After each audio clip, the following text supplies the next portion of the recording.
Olá, gente!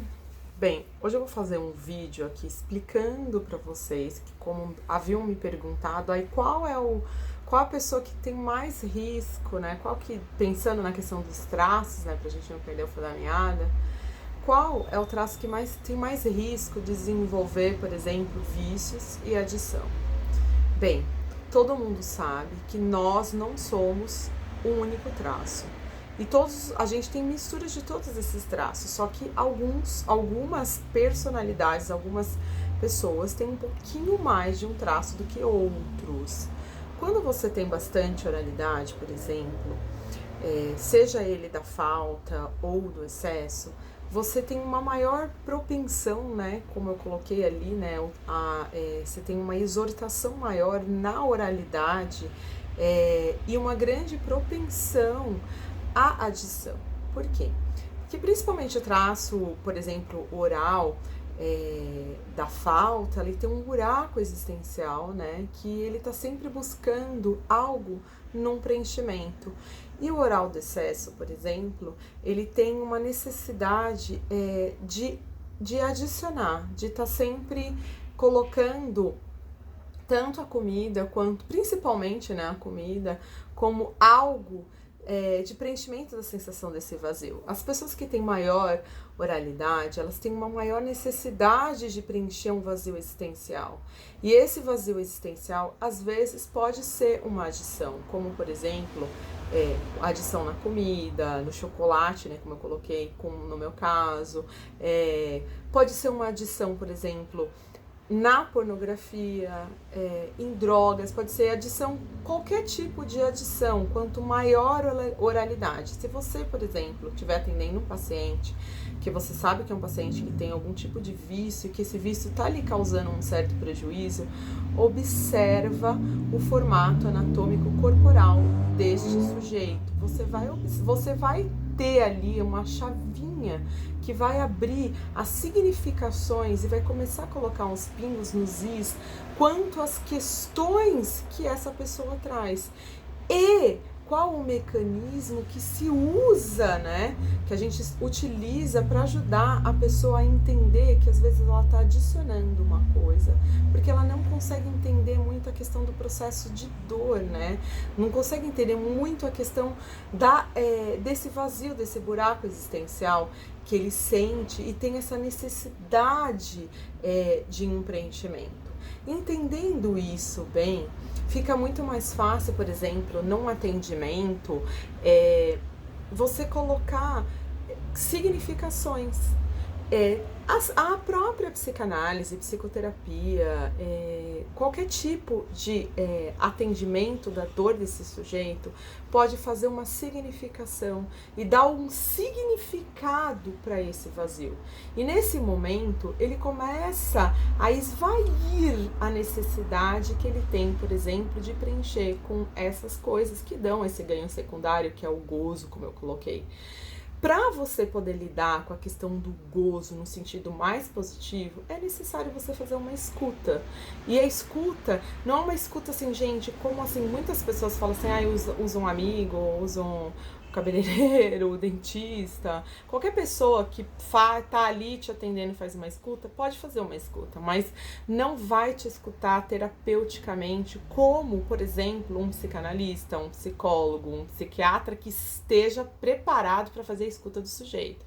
Porque às vezes um atendimento técnico específico tá só preparado para fazer uma escuta diagnóstica e medicar.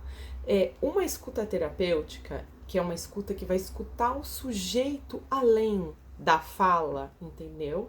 Ele vai escutar esse sujeito além da fala, que é o sujeito do inconsciente, que é o sujeito que tá ali, às vezes, oculto na própria fala. E esse oculto na própria fala vai se manifestar assim num atendimento, que é quando a gente faz essa escuta do inconsciente do outro. Que é a diferença, por exemplo, de você fazer uma escuta de você conversar com um amigo, ele vai te devolver no processo de fala uma fala, mas ele não vai escutar, às vezes, uma fala que está por trás da sua própria fala. E no momento que você faz essa escuta do que está por trás da sua própria fala, você começa a identificar quais são realmente os pontos chaves a serem tratados, que é diferente de você fazer uma escuta. Quando você se coloca num lugar de escuta do outro, às vezes você vira uma esponja, né? E fica absorvendo tudo de ruim, ao invés de você, por exemplo, ser um filtro que vai filtrar quais são as coisas que realmente faz sentido naquela fala e o que se fazer com aquela fala que se escuta de um sujeito que às vezes não consegue nem se perceber na própria fala. E quando você faz isso no processo terapêutico, você consegue sim dar nome para coisas que as pessoas não conseguem e coloca ali como vazio e preenche com coisas às vezes que vão dar ali um ganho secundário, um prazer momentâneo e que depois vai voltar para estaca zero. A grande questão é justamente essa, saber fazer esse processo, né, de captação do que está sendo dito e em cima disso, através, inclusive, até de fazer essa anamnese dos traços e saber muito bem com quem você está falando, você consegue ali delinear quais são os planos de cuidados, quais são o tipo de conduta que você vai tomar frente a esse paciente, para que esse paciente, de alguma maneira, te devolva coisas positivas em relação à escuta que ele faz dele mesmo.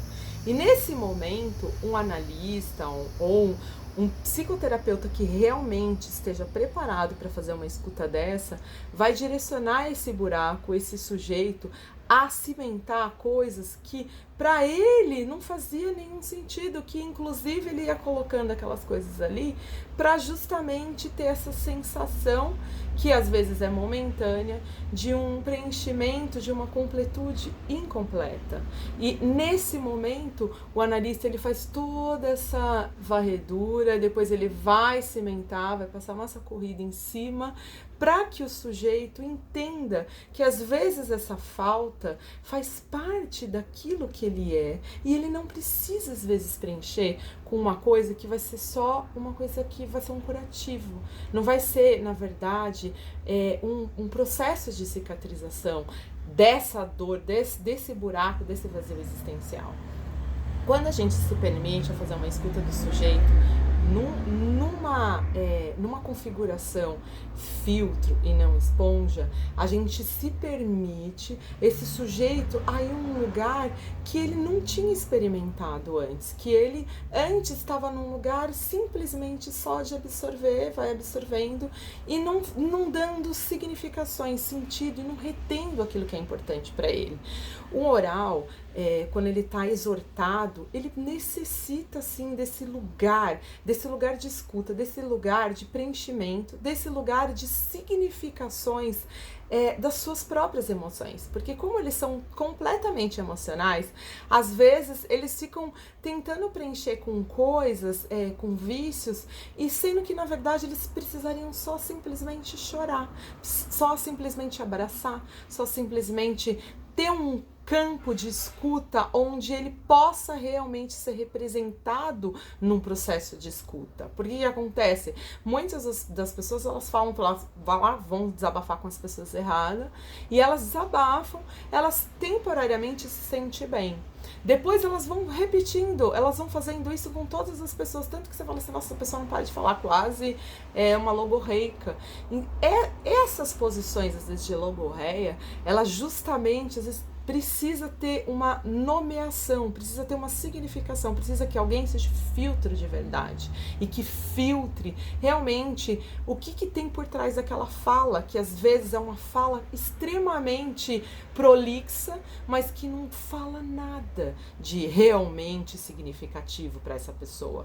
E o mais interessante, quando a gente faz a escuta dessa fala, que às vezes acaba indo para um campo aí de realmente de uma explosão de discurso, uma explosão de necessidade logorreica de falar, vai dando todo um significado, vai dando toda uma conotação, vai dando todo um formato para às vezes uma fala que a pessoa tá ali simplesmente falando e ela não capta a mensagem principal, que é algo do emocional dela que tá fazendo ponte para que ela de alguma maneira se sinta esvaída às vezes de um processo de fala que não tem significação às vezes para quem está escutando, e nem ela conseguiu fazer uma ponte com aquilo que realmente é importante para ela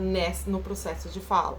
Por isso que o lugar da terapia, o lugar do terapeuta é justamente às vezes ser esse continente, né, que vai receber todas essas informações. Eu coloco até que a posição do analista é uma posição de espelho, sabe? Tipo, a gente é meio que um objeto. Em alguns momentos nós somos a privada, onde as pessoas vão lá defecar na nossa cabeça todas as coisas terríveis que estão acontecendo com elas, mas é muito mais uma posição de espelho. A gente se espelha, né? A gente, aliás, se espelha não, a gente projeta aquilo que a pessoa é para ela poder dar significado para as coisas que ela fala e pensa sobre ela mesma. Então, às vezes o lugar do analista é justamente esse, é um lugar de espelho, lugar de privado, é um lugar, é um setting permitido a determinadas necessidades que aquele paciente em específico precisa para poder se sentir acolhido, precisa para se sentir desejado, precisa para se sentir pertencente, precisa para se perceber na própria fala. O lugar de analista às vezes é um lugar do morto, sabe? É um lugar onde a pessoa tá ali, tipo, nem existe, e a pessoa, para deixar o paciente existir no máximo da sua potencialidade como pessoa pensante, como pessoa desejante, e para às vezes descobrir essa pessoa pensante, para descobrir essa pessoa desejante, para fazer conexão com aquilo que ela realmente é, para entender que aquilo que ela realmente é o fundamental para ela começar a ter uma noção de que ela pertence, né? Do que ela pertence dentro do próprio psiquismo e o que ela faz com aquilo que ela fala em relação a ela mesma. Então, o campo, né, que mais tem dos traços, que mais tem potencialidade, por exemplo, de desenvolver vícios, adições, é sempre quando você tem bastante oralidade. Quando você tem bastante oralidade, e às vezes você tem uma esquizoidia também com oralidade, você tá no campo das imaginações, tá muito no campo do pensamento, tá muito viajante nas suas próprias questões do seu mundo, que às vezes as pessoas até confundem com um certo autismo, né? Mas não é.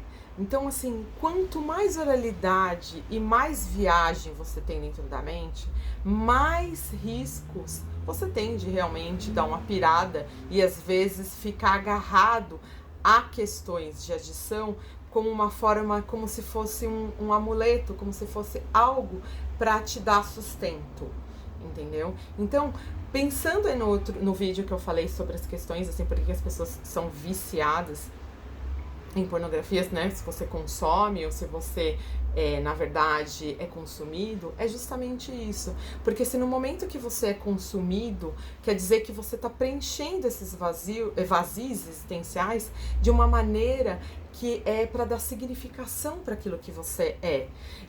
Aí fala assim, então é certo fazer isso? Não, não é certo, porque você está colocando a coisa errada.